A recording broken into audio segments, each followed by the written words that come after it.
Économie de Max sur i24 News, merci d'être avec nous. Au sommaire aujourd'hui, des étudiants taïwanais en colère contre leur gouvernement. C'est un accord de libre-échange avec la Chine qui a mis le feu aux poudres. 65 ans après la fin de la guerre civile chinoise, ils ne veulent pas voir leur pays englouti par Pékin. Craintes économiques, peurs politiques, nous ferons le point avec un expert de l'Asie, Tal Reshef. Et puis un miracle énergétique à la rescousse d'une économie en crise. À Chypre, le gaz naturel récemment découvert au large de l'île va-t-il apporter la paix entre le nord et le sud ou à l'inverse accroître les tensions? Une chose est sûre, la solution passe par la Turquie. On y revient en détail dans quelques minutes. Voilà pour les titres, merci d'être avec nous. Avant d'y revenir, on passe en revue l'essentiel de l'actualité économique internationale. Avec à la une, les sanctions contre la Russie qui prennent des airs de casse-tête pour les Européens. La Fédération des exportateurs allemands prévient que plus de 6000 entreprises allemandes pourraient subir des pertes catastrophiques en cas d'escalade des tensions entre Bruxelles et Moscou. Volkswagen, Siemens ou BASF sont parmi les plus gros investisseurs étrangers en Russie.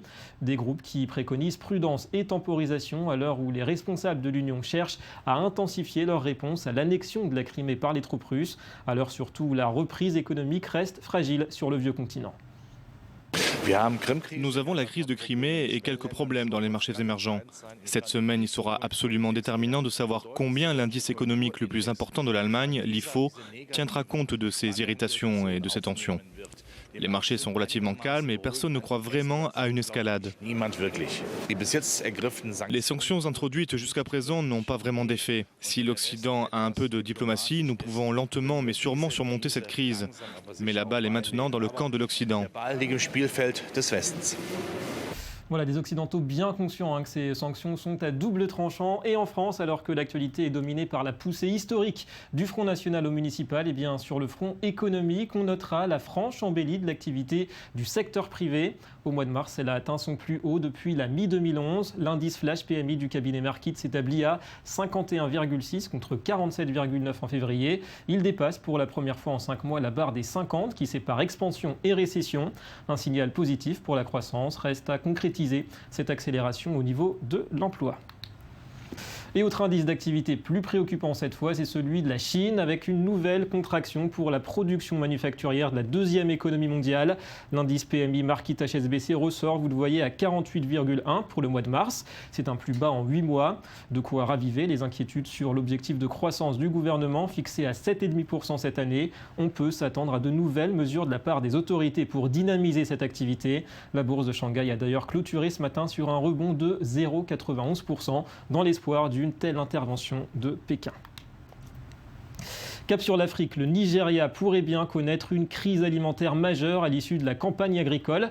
C'est ce que craignent les commerçants en raison d'une saison des pluies qui s'annonce plus courte, en raison aussi des combats interethniques qui secouent le nord du pays. Selon une agence nationale, les violences dues aux islamistes de Boko Haram ont poussé 60% des fermiers à quitter cette région fertile où se concentre la production agricole. La saison humide devrait débuter cette année en juin, un mois plus tard que d'habitude, et s'arrêter avant septembre. 70% de la population nigériane, il faut le savoir, travaille dans l'agriculture. Et puis sachez qu'Israël pointe aujourd'hui au 5e rang mondial des vendeurs d'armement à l'export. Le cabinet Frost & Sullivan a publié les chiffres pour l'année 2012. 7,5 milliards de dollars d'exportation. C'est 2 fois plus qu'il y a 10 ans et cela représente 7% du marché mondial. Israël devance désormais largement les États-Unis en matière de vente mondiale de drones, avec des positions très fortes dans des pays émergents comme l'Inde ou les États d'Amérique du Sud. Et puis à retenir également la nomination d'Adi Sofer Teheni à la tête de Facebook Israël. Elle sera en charge de la stratégie commerciale du réseau social en Israël. Allez, on s'intéresse à cette occupation du siège du gouvernement à Taïwan par quelques centaines d'étudiants. Après une semaine environ, ils ont finalement été délogés ce lundi par la police. Alors quels étaient les motifs de leur colère? Ils entendaient dénoncer un accord de libre-échange entre leur île et la Chine. Pour eux, ce projet est une menace pour leur souveraineté, même si les liens économiques sont déjà très étroits, on va le voir, entre Pékin et Taipei. Johanna Citruc. Plus de 200 manifestants, la plupart sont des étudiants. Ils occupent depuis le 19 mars l'enceinte délibérative du Parlement de Taïwan. En cause, un accord de libre-échange avec la Chine. Ils craignent dans un premier temps que sa ratification porte atteinte à l'économie du pays et dans un second temps de devenir vulnérable aux pressions politiques de Pékin. Les protestataires demandent à ce que l'accord soit étudié de plus près, article par article. Jusque-là, aucun examen détaillé n'a été réalisé. Tout le monde devra rester ici. Mais s'il vous plaît, ne laissez pas notre passion se faire détruire par les tactiques dilatoires du parti Kuomintang. S'il vous plaît, ne les laissez pas faire. Ce traité avec la Chine, premier partenaire commercial de l'île, a pourtant passé un premier obstacle législatif. Il a été validé en commission parlementaire. Le texte prévoit l'ouverture du secteur des services aux entreprises chinoises. En échange, les investisseurs taïwanais pourront accéder à une grande partie du marché chinois. Pour le président de Taïwan, cet accord pourrait permettre au pays de gagner en crédibilité au niveau international, mais aussi d'entraîner de nouvelles alliances bénéfiques pour l'économie du pays. Ce que l'accord commercial de Taïwan a approuvé, c'est son ouverture à la Chine, en outre la Chine continentale, et de permettre à notre pays d'avoir des conditions plus avantageuses par rapport aux investissements à d'autres pays étrangers. Les jeunes ont de grands rêves, et nous ne devrions pas les limiter à Taïwan. Nous devrions faire en sorte qu'ils aient accès à un plus grand marché. Un plus grand marché, probablement. Reste que cet accord pourrait entraîner un afflux de travailleurs chinois, une main-d'œuvre réputée compétitive, au détriment donc des emplois taïwanais. Voilà, la Chine, on l'a vu, premier partenaire commercial de Taïwan. Alors on va tenter de comprendre les enjeux de ce libre-échange pour chacune des deux parties. A-t-on vraiment des raisons d'être inquiet du côté de Taïwan? Bonjour Tal Reshef. Bonjour. Bienvenue à vous, notre consultant Israël-Asie. Alors d'abord, pourquoi cet accord potentiel de libre-échange fait si peur à ces étudiants taïwanais? Parce que les deux pays sont quand même des partenaires économiques de fait aujourd'hui. D'accord. Oui, de point de vue économique, je ne vois pas la vraie raison d'avoir peur. C'est plutôt politique. Oui, c'est plutôt politique. Et on peut voir ça par l'identité de ceux qui sortent dans les rues pour faire les manifs. Ce sont les étudiants. Ce ne sont pas les travailleurs, ce ne sont pas des groupes économiques, c'est-à-dire la partie plus idéaliste de la société. Alors d'un point de vue économique, au-delà de l'idéal gagnant-gagnant qui est proclamé des deux côtés, qui a le plus à gagner de ce rapprochement finalement? Est-ce que c'est la Chine qui recherche des technologies ou est-ce que c'est Taïwan qui recherche de la main-d'œuvre et puis surtout un marché, l'immense marché chinois, 1 milliard d'individus? Je crois que ça sert plutôt le côté taïwanais et ça représente un bénéfice pour le côté chinois aussi. Mais vu la différence de taille entre les deux, c'est très clair que l'important c'est plutôt pour les Taïwanais. Ouais, donc plutôt économique pour Taïwan. Et vous pensez que du point de vue de Pékin, cet accord économique, c'est finalement un prélude, une étape pour la reconquête, entre guillemets, peut-être de Taïwan par l'économie? Ouais, le mot reconquête, disons qu'il est un peu agressif, surtout pour les oreilles taïwanais. Mais pour le long terme, oui, c'est ça que la Chine veut. Un rattachement obtenir. politique. Oui, absolument. L'intégration de deux pays ensemble, d'une manière ou autre. Ouais. Et vous pensez que vraiment cet accord de libre-échange menace quelque part l'emploi à Taïwan? On sait que par exemple Foxconn, qui est le principal fabricant de l'iPhone, emploie 1 million de personnes en Chine. C'est peut-être dans ce sens-là qu'il y a à regarder. Oui, mais Foxconn qui va passer maintenant de Chine en Indonésie et en Inde, et parce que les salaires en Chine maintenant sont trop hauts. Et pour ce qu'ils veulent, et ne va jamais le faire en Taïwan. C'est-à-dire que l'ouverture de possibilités en Chine pour les Taïwanais, y compris Foxconn, représente une possibilité, une opportunité et pas une menace, parce que les salaires en Taïwan ne font pas cette opération possible en Taipei. Et puis la main-d'œuvre est différente, entre une main-d'œuvre très qualifiée à Taïwan et peu qualifiée en Chine aussi. Oui, absolument. La Taïwan fait partie d'un groupe avec Singapour, avec Corée, avec Japon, trop riche et à salaire trop haut et avec possibilités très grandes de point de vue professionnel, mais pas de point de vue de salaire et de bénéfices et de production. Ouais, et vous pensez qu'à Taïwan ou à Pékin, les esprits sont déjà prêts à ce rapprochement économique et politique? On met de côté quelque part les différents politiques, même s'ils ont duré des décennies, pour le rationnel, l'économique? Ça dépend à qui est-ce qu'on peut poser cette question. Disons que M. Ma est le Premier ministre, lui, il voit que c'est ça quelque chose qui est justifiable, et les étudiants non. Et c'est la polémique. Et en Taïwan, il n'y a pas une seule raison, une seule réponse à cette question. Et vous pensez que dans les faits, cet accord sera ratifié de toute façon? En effet, il est déjà ratifié par le Premier ministre. Donc, il y a pas beaucoup de chances que les manifestations vont changer la décision qui a déjà été prise. Merci Tal Reshef pour toutes ces explications. Merci à vous. Allez, second dossier du jour, direction l'île de Chypre qui traverse, on le sait, une crise économique profonde.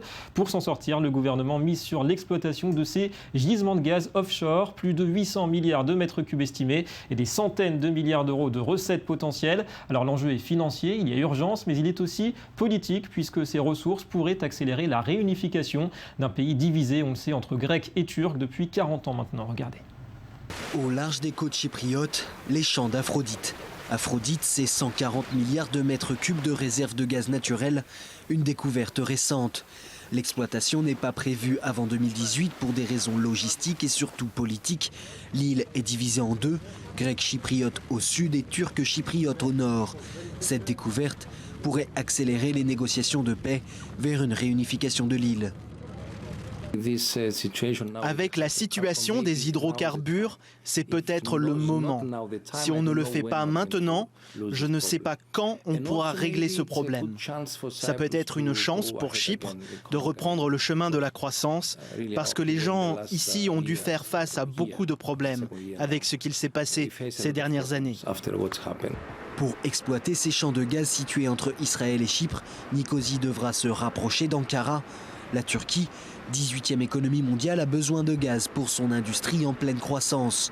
Même si les discussions sont en cours sur le lieu d'implantation de l'usine de liquéfaction, l'impact financier est potentiellement porteur de solutions anti-crise pour Chypre. Ce qu'on espère et qui commence à avoir lieu, c'est qu'en plus de tirer les bénéfices directs des ventes de gaz, on récupère aussi des bénéfices indirects des entreprises qui s'installeraient ici à Chypre. Les Chypriotes restent optimistes mais prudents sur les retombées de la découverte du gaz.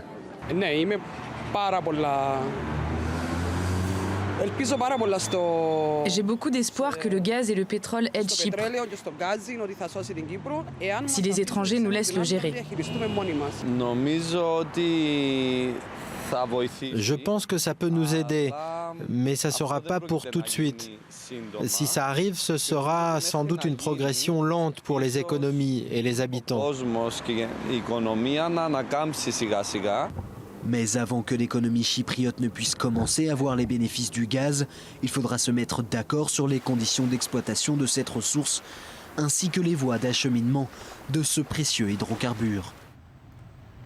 Il y a beaucoup à faire avant de récolter les dividendes de ces gisements. En attendant, c'est l'heure du Media Watch. La revue de presse avec aujourd'hui la France qui s'apprête à accueillir Netflix, géant américain de la vidéo en ligne et par abonnement. Bonjour Joanna Citruc. Bonjour David. Alors Netflix en France, c'est pour bientôt visiblement. Oui exactement, donc on le sait, Netflix va bientôt débarquer en France, probablement à l'automne prochain, l'automne 2014, mais on ne connaît pas encore les modalités, on ne sait pas encore comment on pourra accéder au service, si c'est via Internet ou via les box, on ne sait pas quelle sera son implantation géographique à Paris, même ou alors à son siège européen qui se trouve au Luxembourg. Mais étant donné que cette arrivée risque tout de même de bouleverser le marché audiovisuel européen, tout le monde essaye de s'y préparer au mieux. D'ailleurs, Aurélie Filippetti, la ministre de la Culture et de la Communication, avait rendez-vous aujourd'hui même avec les responsables de Netflix, puisque ça va faire vraiment une sérieuse concurrence au service de VOD, de vidéo à la demande français qui risque de perdre certains abonnés, d'autant plus que Netflix a dépensé 2 milliards de dollars en achat de droits en 2013 et levé 400 millions de dollars pour financer son développement en Europe. Et tout cet afflux d'argent, ça va probablement bouleverser les droits français, ça va probablement faire augmenter les droits français, alors que les chaînes françaises ont déjà des difficultés financières. C'est donc pas vraiment le bon moment pour elles. Ouais, ça n'arrange pas les choses en tout cas. On parle vacances, Joanna, avec Airbnb, un site de location d'appartements de particulier à particulier qui prépare une levée de fonds et à la clé peut-être une valorisation estimée autour de 10 milliards de dollars. Ça paraît assez énorme. Oui, c'est une information du Wall Street Journal. Airbnb s'apprêterait donc à lever près de 500 millions de dollars, une opération qui valoriserait la start-up à 10 milliards de dollars. C'est plus que certaines chaînes d'hôtels qui sont particulièrement réputées, comme par exemple Hyatt, qui est valorisée à un peu plus de 8 milliards de dollars, 8,4 milliards de dollars exactement. Mais ça n'a rien de vraiment très étonnant puisque depuis sa création, depuis 2008, Airbnb cartonne véritablement. Chacun peut louer ou mettre en location un appartement ou plus simplement une partie d'un appartement, une chambre par exemple. Le site est très simple, très facile à utiliser. Les paiements sont sécurisés, il n'y a aucun risque. C'est vraiment donc une alternative idéale, l'alternative adéquate aux hôtels qui sont de plus en plus chers, qui sont souvent peu abordables pour les personnes à des revenus moyens. Et aujourd'hui, le site répertorie plus de 600 000 logements dans 192 pays différents dans le monde. Et ça ne fait que commencer puisque selon le site internet, un article du New York Times, Airbnb préparerait une future introduction en bourse. Ouais, beaucoup d'avenir visiblement pour ce concept. Merci Johanna et à demain. À demain. Voilà, c'est la fin de cette édition. Merci à vous de nous avoir suivis. Économie Le Mag revient demain sur Act24 News avec un gros plan sur l'économie tunisienne, 3 ans après la chute de Ben Ali. Restez avec nous, l'information continue.